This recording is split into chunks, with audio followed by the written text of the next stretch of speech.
Hey guys, and welcome to another installment of Kicks to Rankings. As you can hopefully see by the brown leather jacket, today I will be ranking all 5 Indiana Jones films. Unfortunately, I don't have the fedora or the whip or anything like that. This is all I've got, so this is the best I can do. But in light of the recent release of Indiana Jones and the Dial of Destiny, we now have 5 films and 5 final films in the Indiana Jones franchise, so I thought it was time to rank all 5 of those films. In preparation for this video, I recently rewatched all 4 of the first Indiana Jones films, on top of recently seeing Indiana Jones and the Dial of Destiny in cinemas, which you can see my full spoiler review and was at work video for on this channel.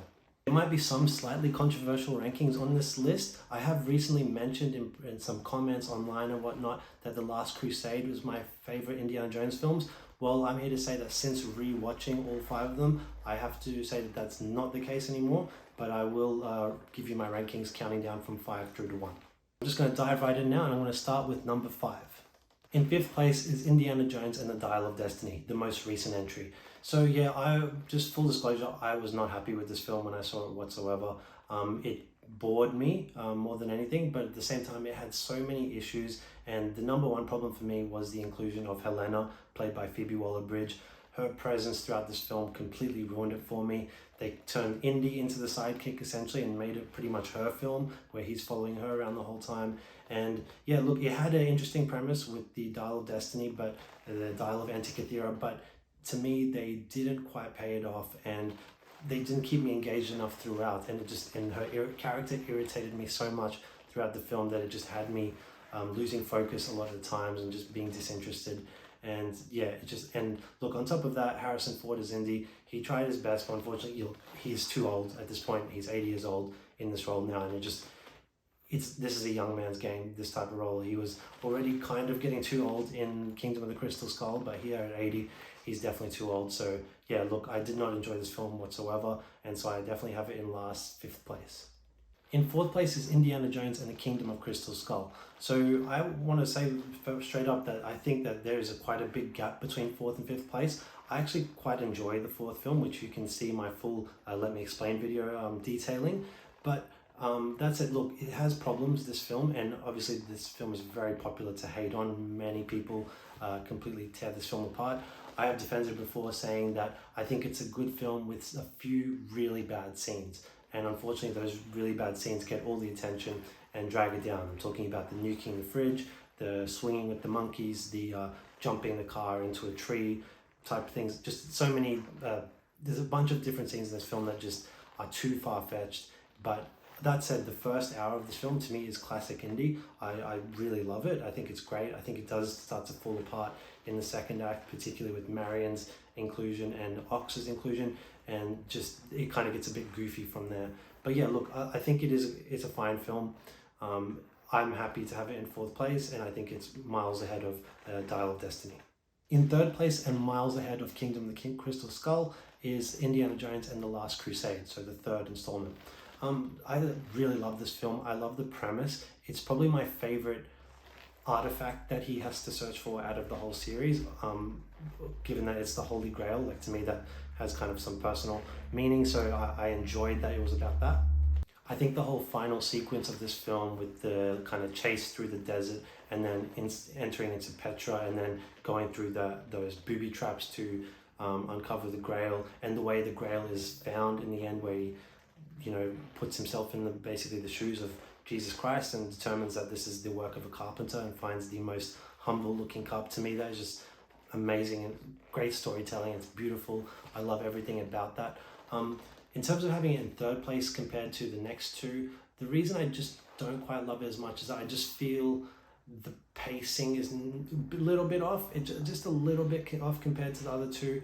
It feels like it kind of stagnates at times and doesn't have a clear-cut first act and into second act. They kind of blur together, and then all of a sudden we're in the final act. That's my main issue with it. Otherwise, I love that it's dealing with Nazis again. I think that's when Indiana Jones is at his best, is when he's fighting Nazis, and so it's great to have them as the main enemy in this film once again. So yeah, Last Crusade, number 3.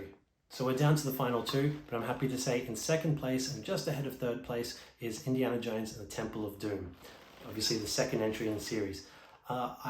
Growing up, this was my favorite Indiana Jones film. I couldn't quite understand why, but recently I kind of come to realize it was because I think of it's really the film where Indy is actually a hero. He's not just an adventurer that you cheer for. He's actually a hero in that he saves a whole village of children who are enslaved. I love that, and I didn't quite maybe comprehend that as a kid why I loved it, but I love it so much now, and when I can put it in perspective.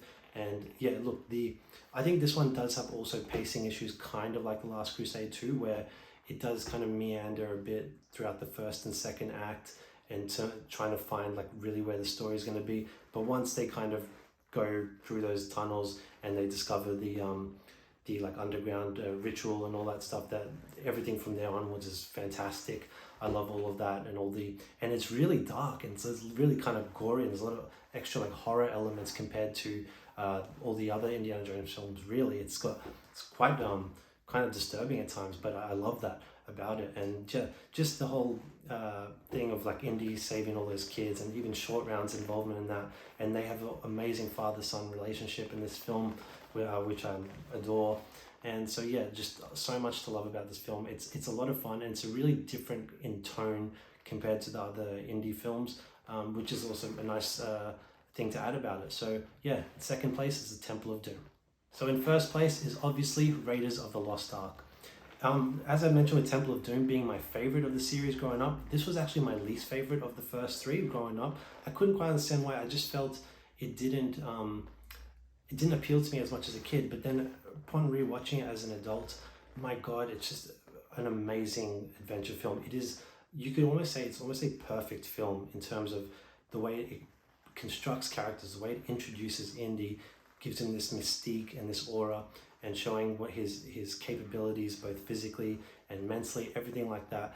And the way it sets up the story with great exposition, the way it takes us to all these amazing places and shows us the world of archaeology, but also the adventure aspect of it, all of it. And you know, obviously it's dealing with the Nazis too, as I mentioned, is my favorite enemy for Indy to deal with, and there obviously is the first one, they're the Nazis here. And it's just amazing stuff. You talk about the music, obviously that started with this film. John Williams' score is fantastic. I love the Indy theme. Harrison Ford is just iconic. It's his most iconic role, probably even more so than Han Solo. It's so much to love about it. And you can particularly see the direction style by Steven Spielberg. He's really entering his prime with this film. He's discovering he's already got his style in play, and now he's really applying it in full force, and it's just like amazing to behold. The use of lighting, the silhouettes, the kind of the sunset shots, like everything you can imagine, the way he choreographs the action scenes, all the practical effects. It puts so many modern action scenes to shame still with the way they choreograph some of these scenes. And it's just, everything about it just screams adventure. It's the quintessential adventure film in my eyes. I love it to death. And yeah, so that's why I have Indiana Jones and the Raiders of the Lost Ark in number 1. And so there you have it. There's my rankings of the Indiana Jones franchise. Despite being disappointed by the Dial of Destiny recently, it is still sad to kind of think that this is the end of Indiana Jones. You know, it's been 4 decades, essentially, 40 years of indie films, some great ones, some average ones, and a dud in my eyes. But look, it's still sad to see it gone, see it finished. But look, it will live on forever. These films are completely rewatchable. Just you can revisit them over and over, and they just never get old to me. And I plan on doing that over the years. So yeah, hope you enjoyed this video. I'd love to hear what you guys think in the comment section below. How do you rank these films? How does it compare to my rankings? If you like this video, please give it a like. Otherwise, subscribe to my channel. And yeah, thanks for tuning in, guys, and we'll see you next time. Bye.